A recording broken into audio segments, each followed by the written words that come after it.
Y crece la polémica por la consulta popular que impulsa el presidente Gustavo Petro. Esto tiene que ver con la consulta para lograr lo que no pudo conseguir en el Congreso, que es la reforma, laboral y la reforma de salud.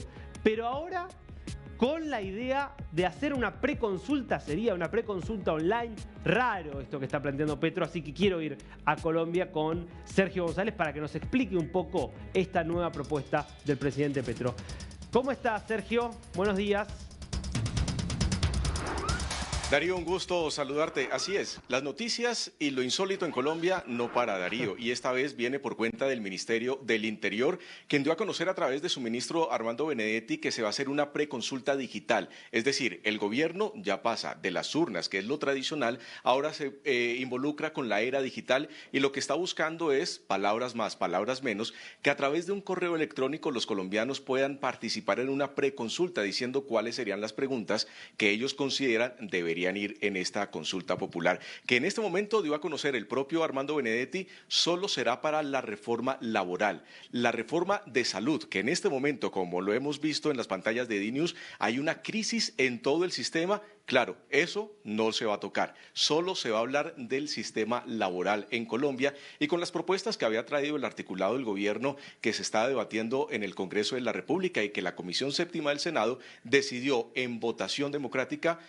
archivarla y no pasar a la plenaria del Senado para su discusión. Pero en este caso, lo que se está buscando en este momento, según dio a conocer el gobierno, es que los colombianos, a través de un correo electrónico, puedan participar, puedan enviar preguntas y de esta manera el gobierno pueda pueda decantar las preguntas que se van a redactar para esta consulta popular que de por sí tendrá que llegar nuevamente al Congreso de la República para su aprobación. Y eso se podría hacer en las siguientes semanas. Pero en este momento está en veremos la redacción completa y como lo hemos dicho aquí en DNews, Darío, lo que se tiene que ver es que sea una redacción muy concreta, que la respuesta tenga que ser sí o no, con una redacción muy clara para todos los ciudadanos. Claro, ahora no deja de ser llamativo, Sergio, sin duda esta idea. Evidentemente lo que acá busca el gobierno es ver si consigue más apoyo para presionar a los legisladores. Claro, la presión está toda en el Senado de la República y está toda en el Congreso. Ahora, que se involucre con el tema digital, también hay que tener en cuenta que en este momento de elecciones, tener una base de datos amplia de correos electrónicos de los ciudadanos en Colombia también es un fortín muy importante. Así que no se descarta toda esta parte de marketing digital dentro del gobierno para las próximas elecciones. Pero te tengo una voz autorizada para hablar sobre este tema de la consulta popular, una voz muy crítica desde el Congreso de la República. Nos acompaña en este momento la senadora Paola Holguín del Centro Democrático, quien ha estado muy fuerte en sus declaraciones sobre esta propuesta del gobierno de la consulta popular.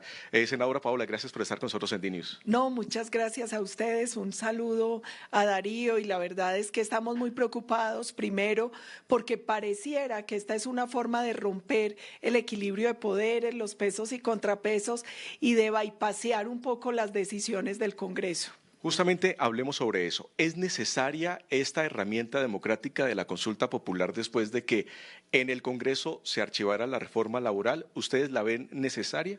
La consulta es un mecanismo que contempla la Constitución, es legal, es legítimo. La pregunta es, en este momento que el gobierno dice que hay un grave déficit fiscal, no hay plata para pagar medicamentos y a las EPS, no hay plata para el subsidio de Mi Casa Ya o para los préstamos en ICETEX, se va a gastar 150 millones de dólares en una consulta, teniendo en cuenta además que históricamente nunca estos mecanismos de participación popular han logrado el umbral.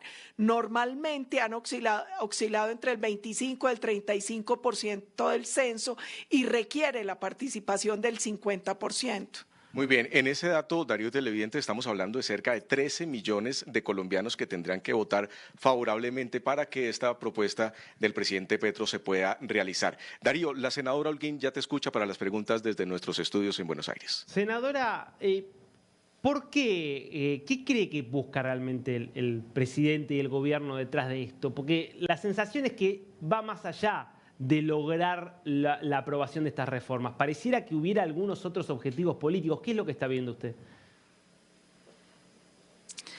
Lo que él pretende es iniciar de manera anticipada la campaña, generar una presión indebida sobre el Congreso y, lo más grave, un posible nuevo estallido social. Permanentemente el gobierno, sus funcionarios, sus parlamentarios nos amenazan con que si las reformas no se aprueban, pues van a ir a la calle. Lo grave es que lo que ellos llaman estallido social fue una toma violenta de las ciudades en el 2021, donde asistimos a violencia, vandalismo, terrorismo, y pareciera que esa nuevamente es la estrategia para, ahora no para ganar el poder, que ya lo obtuvieron, sino para mantenerse en él. Ahora, frente a eso, ¿cuál es la respuesta de ustedes como oposición? De alguna manera, ¿se preguntan si terminar cediendo de alguna manera a esta presión y decir, bueno, habilitemos entonces el tratamiento de estas cuestiones que quiere el presidente justamente para evitar que esta amenaza se concrete? Nuestra postura es no ceder ante el chantaje, porque con ellos siempre es todo o nada. Ahora es la consulta, en su momento era la reforma a la salud, la reforma laboral, la reforma pensional, y nos van a ir llevando de amenaza en amenaza. Yo creo que aquí tenemos que mantener la postura democrática de explicarle a la ciudadanía por qué son inconvenientes las reformas, de votar no a lo que tengamos que votar no y negarlo, porque lo más delicado es que por mucho que cedamos, este gobierno no va a acabar nunca con esa política del chantaje. Ellos están tratando de repetir la fórmula que los llevó al poder para quedarse en él. Entonces no tendría ningún sentido que nosotros desde el Congreso renunciáramos a nuestra obligación de ejercer control político y ser un contrapeso real al poder ejecutivo. Última pregunta de mi parte, senadora, y la dejo con Sergio.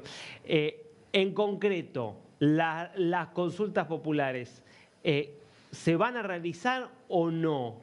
¿Cuál es su posición al respecto?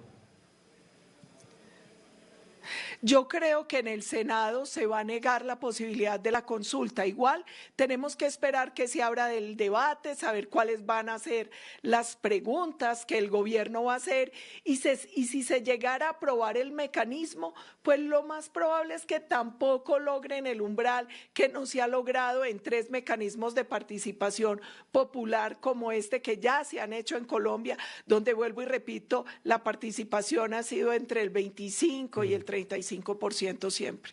Senadora, yo les tengo una pregunta. En un escenario donde la consulta popular se realice, por supuesto que van a haber campañas por el sí y por el no.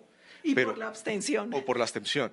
Pero en este momento el gobierno va a utilizar sus herramientas desde el gobierno para poder promover la consulta. ¿Cómo garantizar o cómo hacer veeduría para que los recursos nacionales no se involucren en esta campaña a favor de lo que está proponiendo el gobierno? Va a ser muy difícil porque nosotros ya hemos visto que este es un gobierno experto en desviar fondos con otros fines. En vez de pagar, por ejemplo, a las EPS, pagan influenciadores por millones de pesos a través de las entidades estatales. Nosotros vemos que gastan plata en viajes, financiando las marchas que ellos mismos promueven en vez de dar el subsidio para los préstamos estudiantiles en el ICETEX. Seguramente va a suceder lo mismo con esta consulta, pero los colombianos han demostrado siempre ser mucho más sensatos. Y la prueba es cuando se hizo en su momento la pregunta sobre los acuerdos de La Habana contra la presión, la publicidad y todo el aparato estatal, pues mayoritariamente votaron no. Yo creo que esta vez los colombianos, entendiendo la inconveniencia de la reforma laboral en un país de MIPYMES, donde hay alta tasa de desempleo, alta tasa de informalidad y donde la reforma simplemente lleva a la destrucción de más empleo.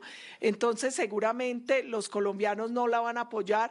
Si eso llega a pasar, cuando conozcamos las preguntas, lo más probable es que nosotros hagamos un llamado a la abstención, porque seguramente las preguntas van a ser unos dulces envenenados para tratar de llevar a la gente a la urna con engaños.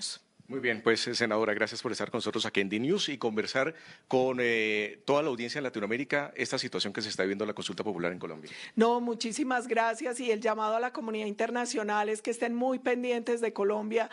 Tenemos un gobierno que está provocando una grave tensión institucional y la democracia hay que protegerla. Muy bien, gracias, senadora. Darío, esa es la situación entonces que se está viviendo acá en Colombia con esta consulta popular que nuevamente desde el Ministerio del Interior están diciendo que van a hacer una preconsulta digital y ya lo decía la senadora, son cerca de 150 millones de dólares los que se van a invertir para que esta consulta se pueda realizar en un escenario donde el Congreso de la República le dé el visto bueno. Impecable, Sergio, seguimos de cerca entonces la novela de las consultas, ahora incluso con la posibilidad de que haya alguna virtual. Enseguida volvemos.